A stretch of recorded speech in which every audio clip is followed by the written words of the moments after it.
No entanto, em 1962, a publicação do livro Primavera Silenciosa, da bióloga americana Rachel Carson, alertou a comunidade científica para o lado problemático do até então milagroso DDT.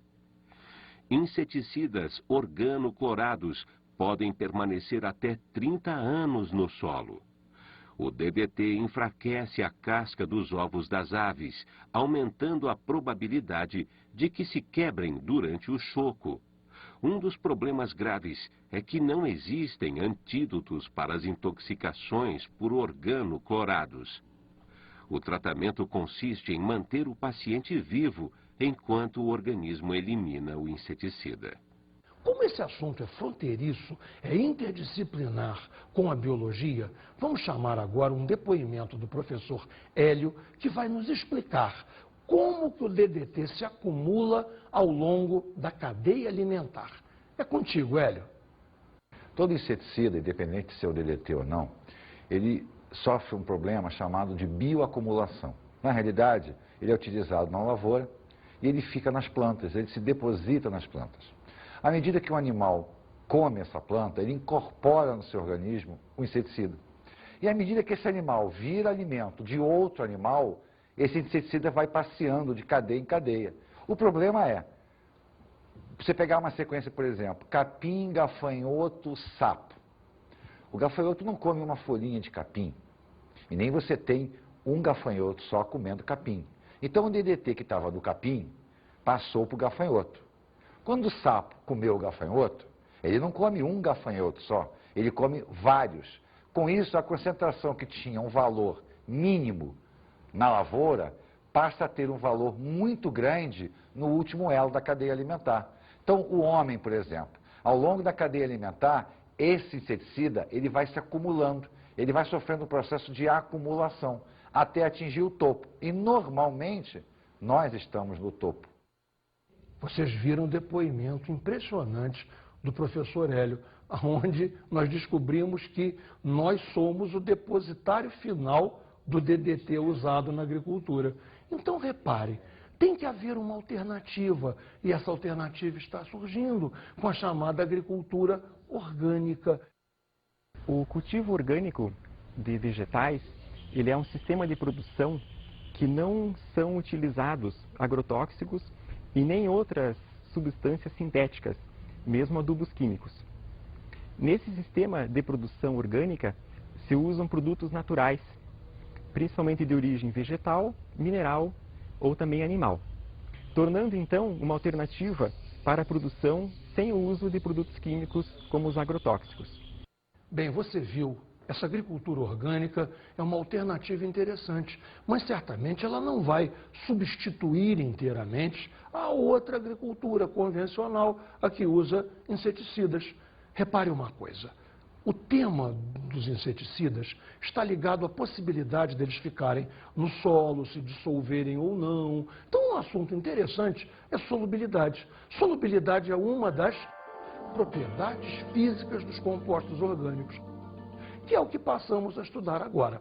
Repare só, solubilidade está intimamente ligada à polaridade. Polaridade é propriedade das moléculas, ou seja, é propriedade da ligação covalente.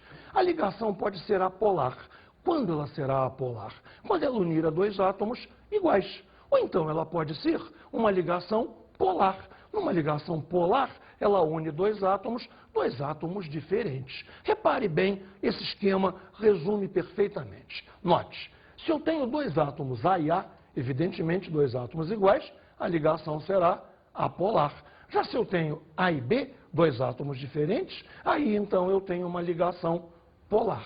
É importante você estudar a polaridade da ligação, mas temos que fazer algo mais. Nós temos que ver a polaridade da molécula como um todo. Primeiro caso, molécula apolar de ligações também apolares. Repare como vai ser. Se a molécula só tem ligações apolares, ela é apolar. Substâncias simples são assim, as substâncias simples covalentes. Repare, átomos iguais, O2, dois átomos de oxigênio, Cl2, dois átomos de cloro, H2, 2 átomos de H. Este é o caso, então, das moléculas apolares de ligações apolares.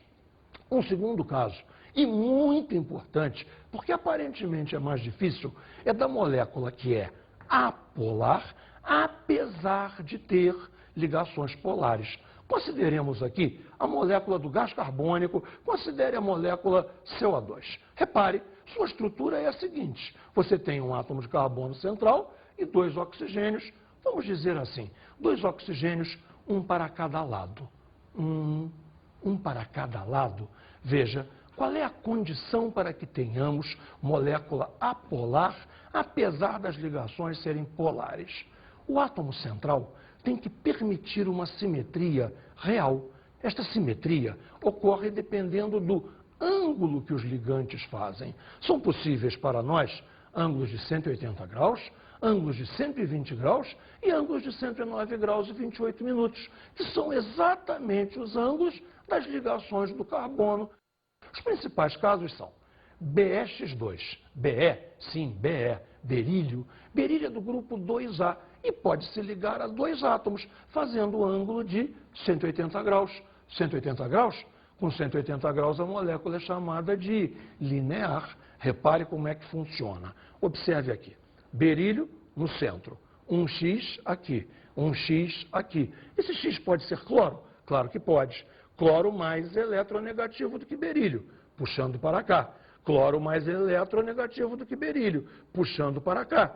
Essas duas puxadas, vamos dizer assim, são iguais. Logo, a resultante é 0 e a molécula como um todo é apolar. Vamos a um próximo caso. Repare, BX3 com molécula trigonal plana. Quem é B? Bem, B você sabe. B é o átomo de boro. E aí você vai ter ângulos de 120 graus. Repare como são as coisas. Imagine o boro aqui central. Boro, um átomo de X nessa extremidade. Rodamos de 120 e aqui temos outro átomo de X. Rodamos novamente de 120 e aqui temos outro átomo de X. Repare, eu tenho 3 átomos de X a 120 graus. Eu tenho 3 forças a 120 graus. Isso você já aprendeu em física. A resultante é 0. E, novamente, a molécula é apolar. Você deve estar se perguntando, mas, Nelson, e cadê o carbono nessa história? Bem, o carbono está muito bem representado. Observe aqui. CX2, molécula linear. Ou então, CX4, molécula tetraédrica. Note bem como é que são as coisas. CX2 é o exemplo do CO2, mas podia ser também CS2. CS2 eu acho que você não ouviu falar ainda. O nome genérico é disulfeto de carbono e ele é um solvente. Agora, CX4 pode ser o metano, CH4, pode ser CCl4, CCl4. Tetracloreto de carbono, um solvente também. Não sei se você reparou, eu estou falando o tempo todo em solventes. Sabe por quê? Solubilidade tem tudo a ver com polaridade. Mas espera um instantinho. Por enquanto, nós só falamos de moléculas apolares. E as outras? Temos que ver como é que são as moléculas polares. Bem, uma coisa você pode ter certeza. Moléculas polares implica que elas têm que ter ligações polares. Claro. E quais são elas? Praticamente todas as que nós não vimos ainda. Veja bem, qualquer molécula XY que tenha 2 átomos diferentes, X e Y. Um excelente exemplo, HCl. Outro bom exemplo, CO, o monóxido de carbono. Os outros 2 exemplos que vamos ver agora são mais importantes ainda. Repare, a molécula da água e a molécula da amônia. A molécula da água tem o oxigênio como átomo central e faz 2 ângulos para os 2 hidrogênios, 2 ângulos de 105 graus. Como é que eu posso pensar um ângulo de 105 graus? Olha só, me segue. Vou colocar as minhas 2 mãos ligadas aqui. Eu tenho praticamente aqui um ângulo reto, 90 graus. Para chegar em 105, eu tenho que abrir mais 15. Então, olha só, uma aberturinha aqui, girei, e você está vendo como é que funciona a molécula da água. O O aqui no encontro das minhas 2 mãos e os 2 Hs, um em cada cotovelo, abertos a 105 graus. E essa molécula é polar? Naturalmente que é polar. Quem é que é mais eletronegativo? Oxigênio, claro. Logo você tem um vetor de polaridade aqui subindo, outro vetor de polaridade aqui subindo também, e a resultante, naturalmente, é para cima. A molécula da água é polar. Bem, e a molécula da amônia? A molécula da amônia é mais fácil ainda. Você a tem em sua mão. Vou usar a minha mão esquerda. Repare, pega a sua mão esquerda, guarda esses 2 dedos, abre o máximo que você puder os outros 3. Você tem o nitrogênio aqui em cima e os 3 hidrogênios, um em cada unha. Aqui, escondido aqui atrás. N no encontro dos dedos, um H, outro H, outro H, os 3 Hs. Um vetor subindo, um vetor subindo, um vetor subindo. A molécula da amônia também é polar. Bem, você agora tem uma excelente ideia sobre que moléculas são polares, que moléculas são apolares. Mas e agora? E se a molécula não for de nenhum desses nossos casos? Como é que eu faço? Claro, você faz a análise olhando para a estrutura. Por exemplo, como é que eu vou descobrir se a molécula do benzeno é polar ou apolar? C6H6. Essa molécula aqui tem essa ligação polar e tem essa ligação apolar. Por que polar? Por que apolar? Pensa. 2 átomos iguais, ligação apolar. 2 átomos diferentes, ligação polar. E agora? Esta polaridade CH é contrabalançada por essa, diametralmente oposta. Essa polaridade CH é contrabalançada por essa, diametralmente oposta. E, finalmente, essa é contrabalançada por essa. A molécula do benzeno é inteiramente balanceada. Conclusão, benzeno é uma molécula apolar. E que consequência isso tem? Eu já te falei. Vamos enfatizar a consequência na solubilidade. Existe uma regra que diz mais ou menos o seguinte: polaridade e solubilidade, semelhante dissolve semelhante. Ou seja, um solvente polar dissolve bem um soluto polar. Um solvente apolar dissolve bem um soluto apolar. E quando eu mesclar, quando eu misturar, ou seja, polar com apolar, aí ou não dissolve ou dissolve muito mal.